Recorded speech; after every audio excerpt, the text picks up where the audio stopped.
Oke.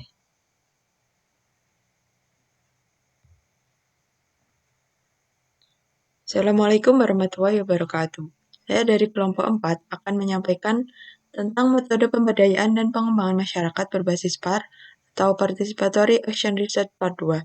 Jadi, dalam Part 2 ini akan lebih mengarahkan untuk mendalami dan juga mengaplikasikan metode PAR. Sedangkan kalau Part 1 kan kemarin tentang definisi ya. Oke, jadi untuk mengingat kembali, PAR itu adalah salah satu jenis riset yang mana peneliti itu bekerja sama dengan para anggota organisasi atau komunitas untuk melakukan suatu perubahan sosial. Jadi kalau PAR itu harus ada suatu perubahan yang sifatnya sosial gitu. Nah, menurut Yolan Burnworth, PAR itu melibatkan semua orang secara aktif dan bersama-sama eh, dengan bersama-sama kepada pihak yang relevan untuk meneliti masalah yang mereka alami. Karena PAR itu penelitiannya itu oleh, dengan, dan untuk orang, bukan penelitian terhadap orang. PAR ini ada 3 variabel kunci, yaitu participatory, action, dan juga riset. Yakni ada riset, action, dan participatory. Dan riset ini diawali dengan penelitian tentang permasalahan yang dihadapi oleh masyarakat. Kemudian yang actionnya itu berlanjut pada mencari alternatif jalan keluar, kemudian dilanjutkan dalam bentuk aksi atau item-item program. Nah, kemudian partisipatorinya ini dalam hal riset ataupun actionnya itu harus melibatkan masyarakat ataupun seluruh komponen yang terlibat untuk merumuskan dan juga merencanakan jalan keluar persoalan yang dihadapi. Kemudian siklus PAR ini biasa dikenal dengan istilah itu ya, istilah UPAR. Jadi K-nya itu to know, kemudian U-nya to understand, kemudian P-nya itu to plan, A-nya untuk to action, dan R-nya untuk to reflection. Jadi gampang kan ikannya kupar gitu. Nah, to know ini maksudnya itu untuk mengetahui, yaitu proses awal dalam memperdayakan dengan mempertimbangkan pandangan subjektif peneliti terhadap kehidupan masyarakat yang diteliti, seperti mengidentifikasi sumber daya alamnya dan juga sumber daya manusianya itu di masyarakatnya itu bagaimana diidentifikasi gitu. Kemudian yang to understand ini peneliti dan masyarakat itu diberdayakan mampu mengidentifikasi permasalahan-permasalahan yang ada di dalam kehidupan mereka. Jadi, permasalahan-permasalahan mereka itu dihubungkan dengan aset-aset yang dimiliki masyarakat. Misalnya aset-aset wisata ataupun pertanian ataupun peternakan gitu. Kemudian yang to plan atau merencanakan ini adalah proses merencanakan aksi-aksi strategis dalam menyelesaikan persoalan yang muncul dalam masyarakat. Jadi untuk merencanakan aksi-aksi ataupun program-program yang akan dilaksanakan untuk memecahkan masalah yang ada di masyarakat tersebut. Jadi dalam perencanaan ini mempertimbangkan antara sumber daya manusia dan juga sumber daya alamnya, dan juga pihak-pihak yang terkait dalam permasalahan atau penelitian tersebut. Nah, to action ini atau melancarkan aksi ini adalah implementasi produk pemikiran masyarakat untuk membangun, mengelola, merubah, menajamkan aset-aset yang dimiliki masyarakat sehingga dapat difungsikan secara optimal. Jadi, setelah tahu, mengerti, kemudian merencanakan aksi-aksinya, kemudian mengaksikan ataupun mengimplementasikan rencana-rencana yang telah dibangun, dibentuk, dan didiskusikan oleh peneliti dan juga masyarakat agar bisa difungsikan secara optimal dan proporsional. Kemudian yang R2 reflection atau refleksi ini adalah peneliti dan masyarakat itu mengevaluasi dan memonitoring aksi pemberdayaan yang telah dilakukan sehingga pemberdayaan menjadi terarah dan terukur. Nah, setelah direncanakan, kemudian diimplementasikan itu semua, kemudian direfleksi ini apakah butuh ada kekurangnya atau lebihnya ataupun hal-hal lain itu dievaluasi dan dimonitoring. Nah, ini bentuk gambarannya. Nah, to know, to understand, to plan, to action, to reflection, ya kayak gini dah.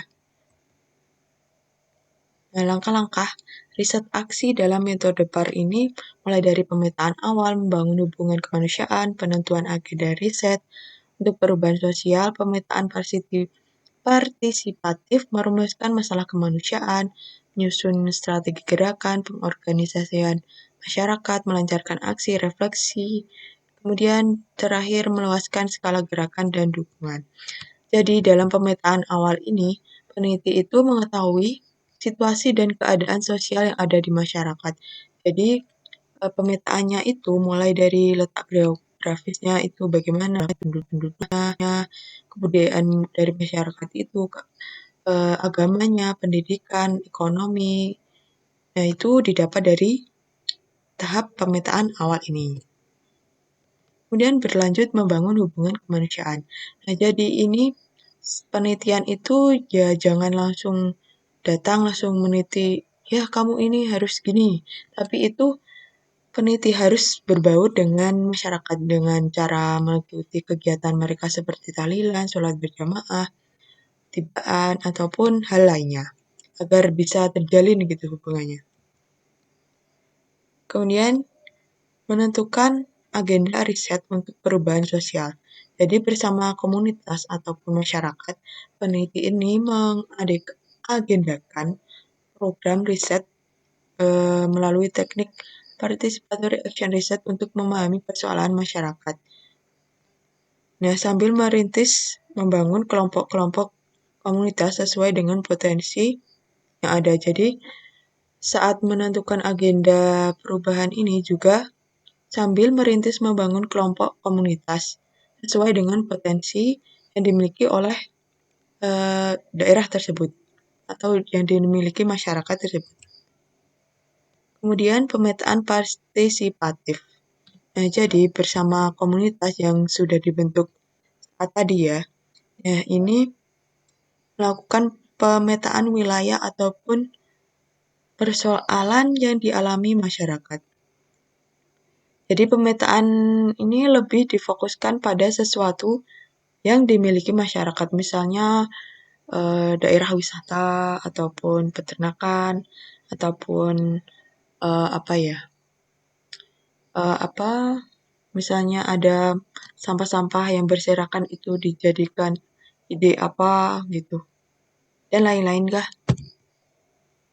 Kemudian merumuskan masalah kemanusiaan. Jadi setelah tahap sebelumnya itu, kemudian sekarang merumuskan masalah mendasar hidup kemanusiaan, misalnya seperti persoalan pangan, papan, kesehatan, pendidikan, energi, lingkungan hidup, dan persoalan kemanusiaan yang lainnya yang sangat dibutuhkan untuk diteliti dan dikoordinasikan oleh peneliti maupun masyarakat tersebut. Kemudian menyusun strategi gerakan. Nah, kemudian masyarakat ataupun komunitas ini menyusun strategi untuk memecahkan permasalahan tadi seperti pangan, ekonomi, energi, ataupun yang lainnya. Kemudian ditentukan langkah yang sistematis, menentukan pihak yang terlibat, siapa saja, misalnya ada kepala desa, RT, RW, ataupun kepala suku, dan lain sebagainya. Kemudian merumuskan kemungkinan keberhasilannya itu bagaimana, terus merumuskan kegagalannya itu juga bagaimana. Kemudian dan serta direncanakan mencari jalan keluar apabila terjadi kendala yang menghalangi keberhasilan program. Nah, kemudian menyusun strategi gerakan, menentukan langkah sistematik, menentukan pihak yang terlibat, dan merumuskan kemungkinan keberhasilan dan kegagalan program yang direncanakannya. Jadi sama dengan tadi ya. Berarti saya kopinya 2 kali dong. Maaf. Kemudian pengorganisasian masyarakat. Jadi setelah menentukan strateginya ini membangun kelompok-kelompok sosial. Jadi ditentukan berdasarkan apa yang dimiliki aset-aset yang dimiliki masyarakat dan juga berdasarkan misalnya itu permasalahan tentang daerah wisata yang tidak dimanfaatkan. Nah, itu dibentuk kelompok-kelompok sosial, misalnya ada Karang Taruna. Nah, itu bisa dijadikan kerjasama antara peneliti dan juga komunitas ataupun masyarakat tersebut. Sehingga membentuk jaringan-jaringan antar kelompok kerja dengan lembaga-lembaga lain terkait dengan program aksi yang direncanakan. Kemudian aksi perubahan. Nah, program pemecahan persoalan kemanusiaan ini bukan sekadar untuk menyelesaikan persoalan, tetapi juga proses pembelajaran masyarakat sehingga terbangun peranata baru dalam komunitas dan sekaligus memunculkan komunitas organisasi masyarakat yang dibentuk oleh masyarakat sendiri. Kemudian ada pemimpinnya ataupun lokal leadernya yang menjadi pelaku dan pemimpin perubahan. Kemudian refleksi. Nah, refleksi ini merumuskan teorisasi perubahan sosial berdasarkan atas hasil risetnya.